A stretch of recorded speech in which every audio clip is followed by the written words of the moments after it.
Hello my dear student, today we are going to discuss about a counter current mechanism, the mechanism of concentration of urine. As you know that the urine is produced in the human body or in mammals in three steps. The first is ultrafiltration, second one is selective reabsorption and third one is tubular secretion. After the urine formation, the filtrate which is passing through the nephron has a lot of water, which is very important for the human body. It is, as you know that the water is main metabolic medium or the main arena for the metabolic reaction. So body has to conserve the maximum amount of water within the body. So the mammal's body designed a specific mechanism to conserve the water, that is the counter current mechanism. So today we are going to discuss about the counter current mechanism or mechanism of concentration of urine. Okay. Concentration of urine or counter current mechanism. Counter current mechanism. Counter current mechanism.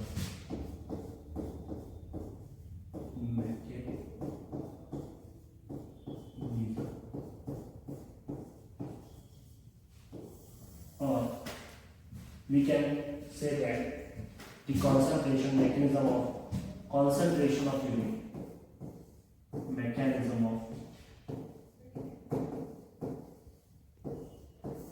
concentration of urine, concentration of urine.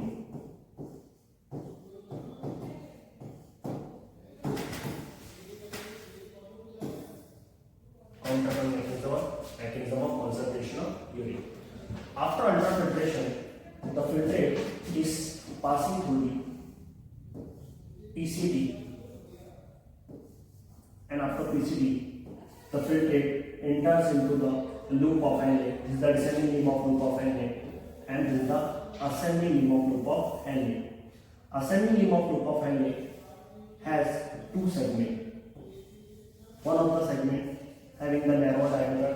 This is the thin segment of ascending limb of loop of Henle, and this is the thick segment of ascending limb of loop of Henle, and ultimately the loop of Henle open into the DCT and DCT open into the connecting tubules. So this is the basic idea of a nephron and a filtrate, which is just filtered by the process of the ultrafiltration enters into the PCT. As you know that the PCT reabsorbs the maximum amount of the filtrate. Okay, the filtrate reabsorbs the solute along with water in the same ratio. It means if the PCT reabsorbs the solute approximately 65%, the same percentage of the water is reabsorbed by the PCT, that is the 65%. It means in the PCT, the concentration of the filtrate is isotonic. While I am using the word isotonic, it means the concentration of the filtrate which is present in the PCT is as same that of the blood plasma. The concentration of the osmolarity of the blood plasma is nearly 300 milliosmol per liter. 300 milliosmol per liter. The filtrate which is present in the PCT having a similar osmolarity as that of the blood plasma, 300 milliosmol per liter. Okay. Now this is the descending limb of loop of Henle and this is the ascending limb of loop of Henle. Descending limb of loop of Henle, descending limb,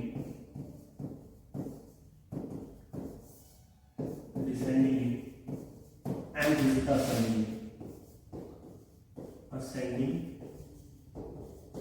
limb. The descending limb of loop of Henle is permeable to water but impermeable to the electrolytes, and the ascending limb of loop of Henle is impermeable to water and permeable to electrolytes. Through the descending limb of loop of Henle, the filtrate is moving down. filtrate is moving in the upward direction.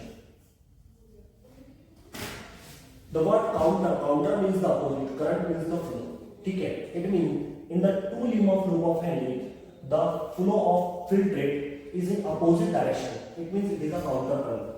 Counter means opposite and current means flow. In the descending limb of loop of Henle, the filtrate is moving down, and through the ascending limb of loop of Henle, the filtrate is moving up. Okay. Now, the nephron has a network of capillaries which surround all the sides of the nephron. This network is known as PTCN, peritubular capillary network. Peritubular capillary network is a network of the blood capillaries which surround the nephron.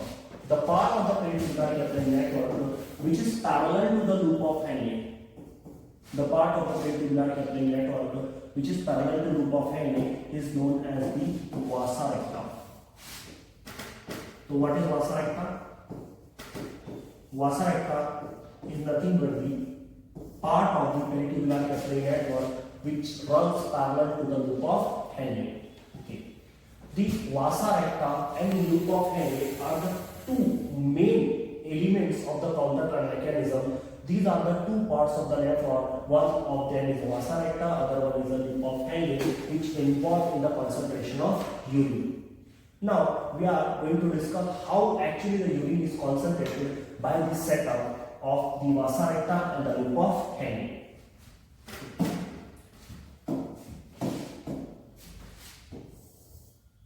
This is loop of Henle, descending and this ascending limb of the loop of Henle. As you know that only the ascending limb has the thin and the thick segment. And this is the network of blood capillaries which are running parallel to the loop of Henle. This is vasa recta. Okay. Now, this is the descending limb of loop of Henle. Through the descending limb of loop of Henle, the filtrate is moving down, and through the ascending limb of loop of Henle, the filtrate is moving up in the upward direction. So the two limb of the loop of Henle show the counter current. At the same time, this is the descending limb of vasa recta. Descending limb of vasa recta. To the descending limb of vasa recta, the blood is moving down in the downward direction, and this is the ascending limb of vasa recta. Ascending limb of vasa recta. To the ascending limb, the blood is moving on the upward in the upward direction. Okay. Now,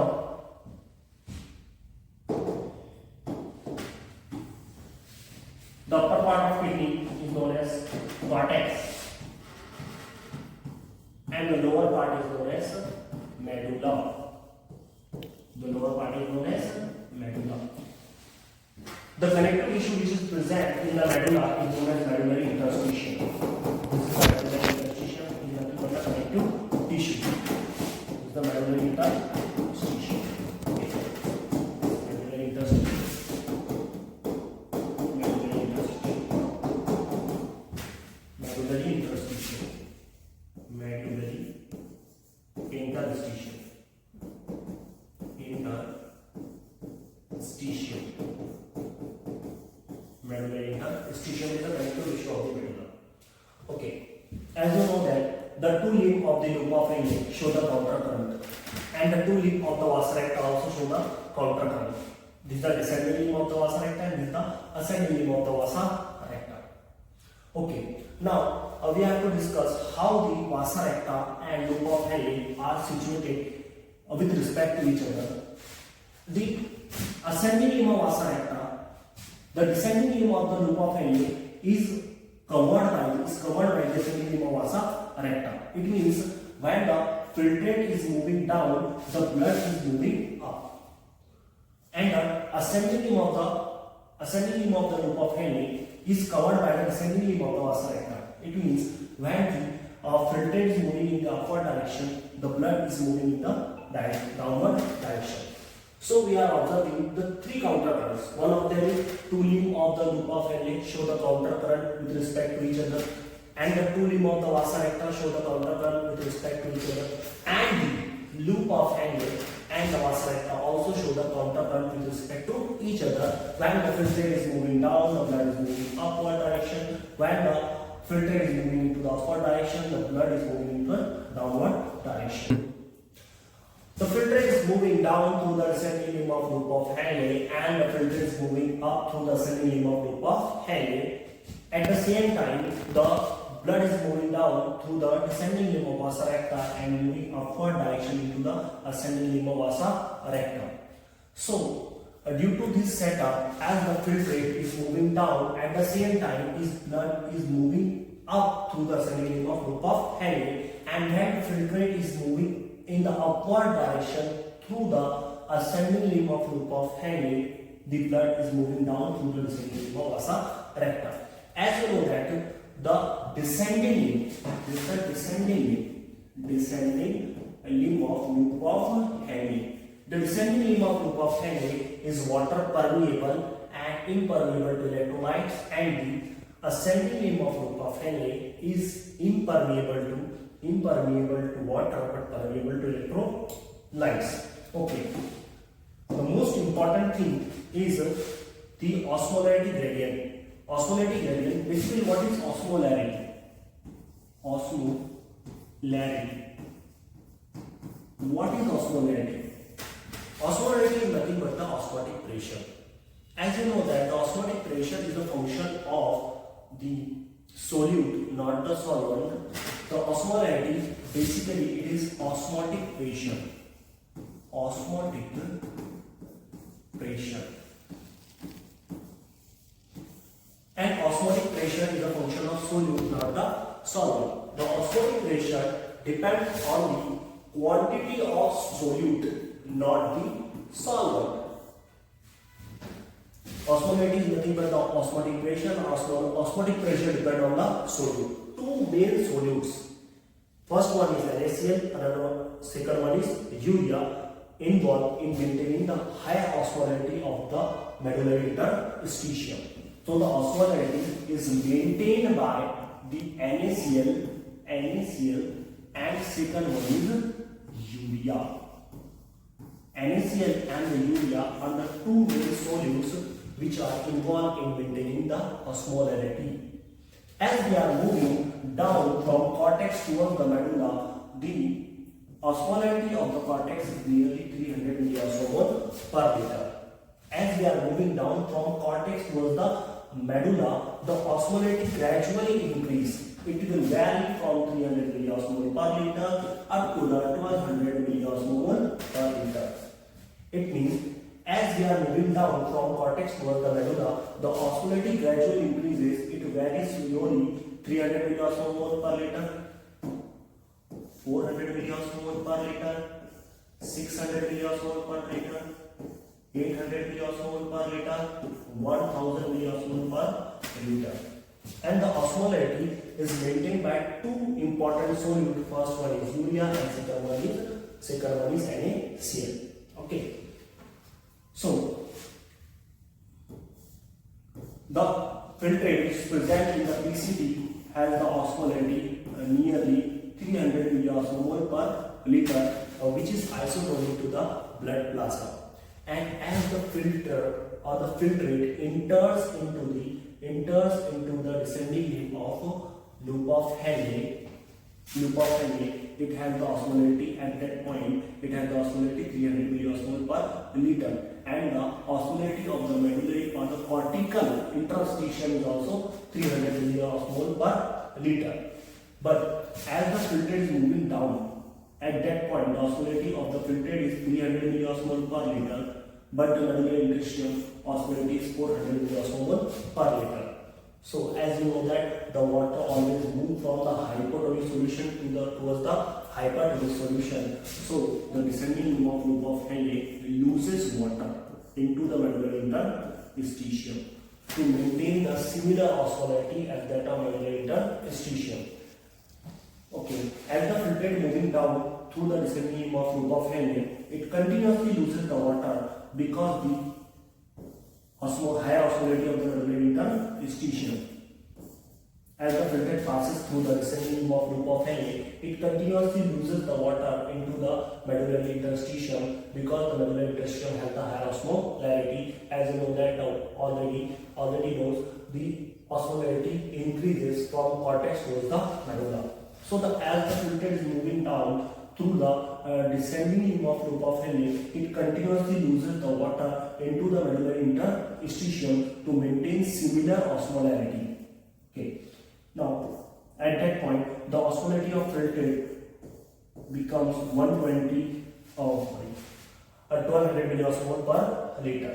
Okay. Now the filtrate is moving through the ascending limb of Henle. As they are moving from deeper medulla towards the cortex, the osmolarity gradually decreases. It varies from 1200 milliosmol per liter up to the 300 milliosmol per liter. Okay. Now, the filtrate which having the osmolarity 1200 milliosmol per liter at that point loses the NaCl because the osmolarity of the medullary interstitium at that point is 1000 milliosmol per liter and the osmolarity of the filtrate is 1200 milliosmol per liter. To maintain the similar osmolarity, the ascending loop of Henle continuously loses the NaCl into the medullary interstitium. Now the filtrate moves to this point.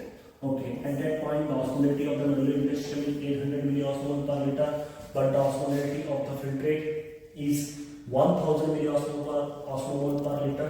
To decrease the osmolarity, the filtrate has the two options. One of them to gain the water and second one to lose the solute. But as you know that this ascending loop of Henle is impermeable to the water, so the filtrate loses the NaCl into the medullary interstitium. So we can conclude that as the filtrate passes through the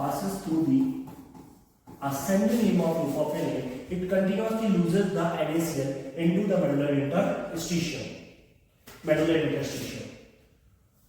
to maintain the similar osmolarity.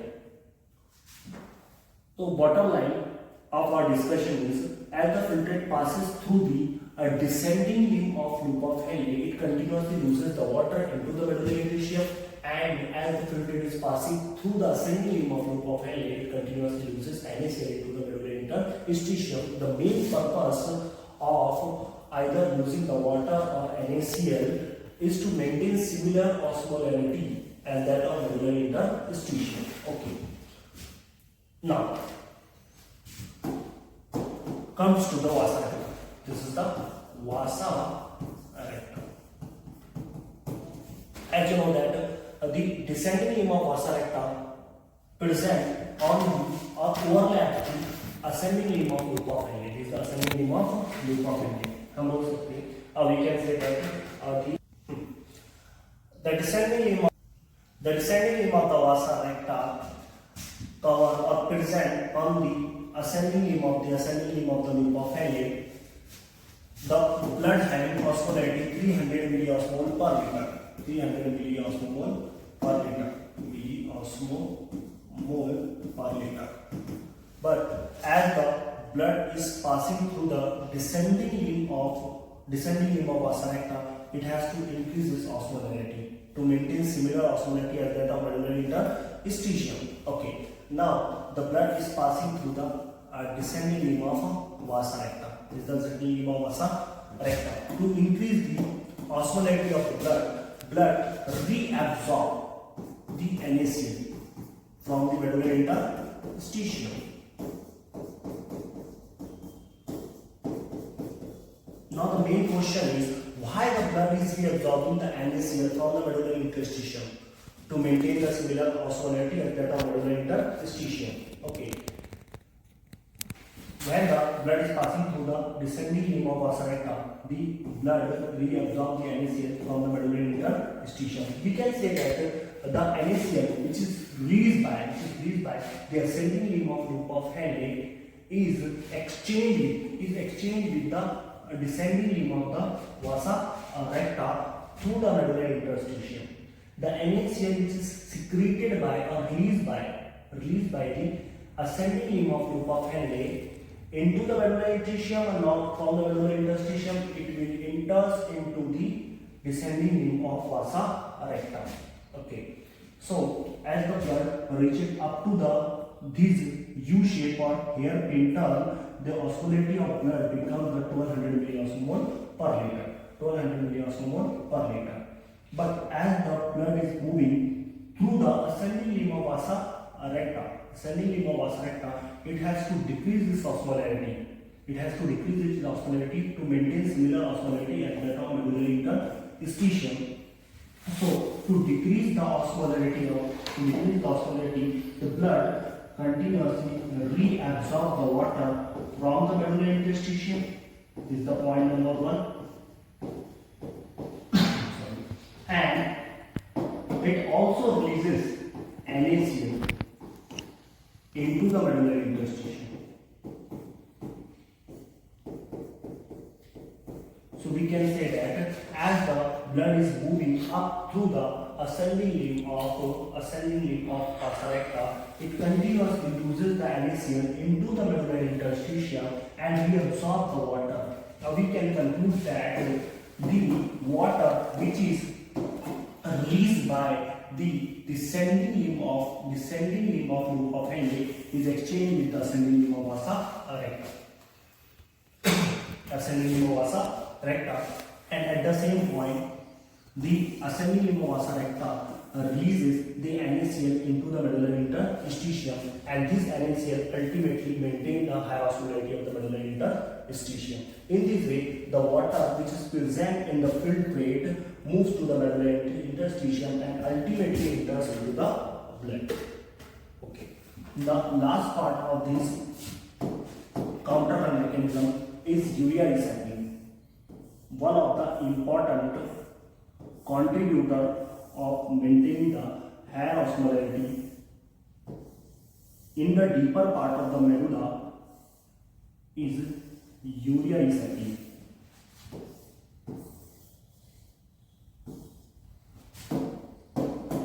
As the filtrate is passing through the nephron, this is the filtrate which is passing through the nephron. When the filtrate arrive at the CT, collecting tubules, the collecting tubules secreted urea molecules into the medullary interstitium, and the maximum urea molecule retained into the medullary interstitium, and some of the urea molecule get reabsorbed in the thin segment of ascending limb of group of Henle. As the filtrate is passing through the nephron, when the filtrate is arrived at the collecting tubule, the maximum of collecting tubule secrete some urea molecule into the medullary interstitium.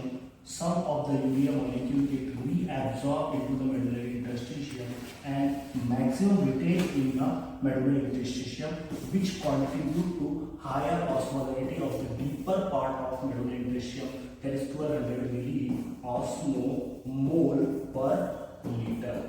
Due to this higher osmolarity in this region,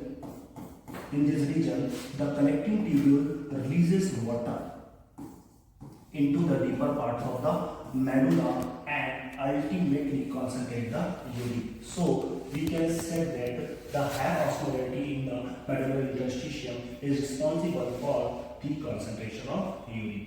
Thank you.